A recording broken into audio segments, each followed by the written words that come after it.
tried to drive there, I mean, literally just 3 or 4 miles an hour is about as fast as you could drive because the windshield wiper wasn't even clearing the rain off the windshields. I pulled up to right before Chorizo and right before Nameless Road, and 1431 was completely covered with water.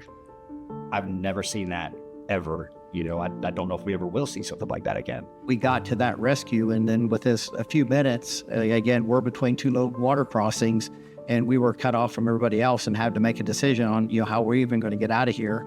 And then as we're looking at our MDC, you know, it alerts you the new call waiting. And it was this new call waiting, new call waiting, new call waiting. And these were all water rescues that were coming in at different addresses. ESD1, that was in their jurisdiction. They led the response, but they immediately called in all the other ESDs, Austin Fire as well, Austin Travis County EMS, the Sheriff's Department, pretty much everybody started coming, doing rescues all night long. Water is allowed. There's a lot of water. It's deep. There's water where there shouldn't be water. There's cloud cover. There's no moonlight. They can't see. There's zero ambient light. You know, Lieutenant Terrer went into a home and I think had to break a window, cut his hand, but he got an entire family out to safety. While we don't want to forget or minimize those that were lost, but we have to celebrate the fact that a lot were rescued out in that area in a short period of time. When I got out to Sandy Creek and walked door to door and talked with people, they were visibly shook. I remember being struck by, wow, this is really big.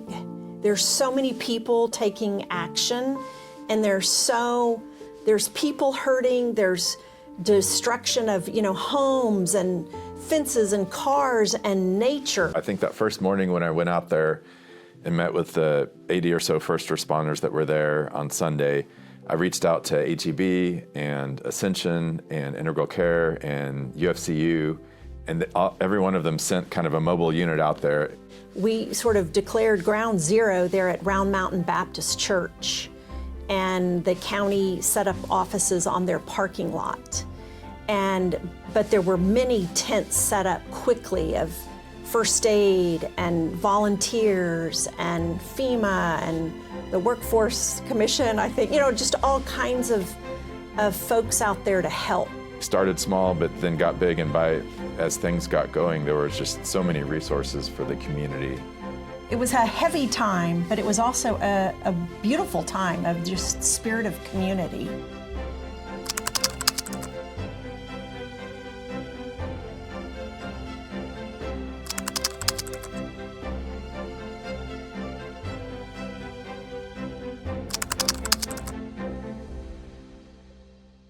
I just think the whole thing to me represents people working together. Travis County is committed to not only helping people continue their, you know, recovery and rebuilding, but to be resilient going forward. This was a period of great loss and trauma, and we were there then and we're still here.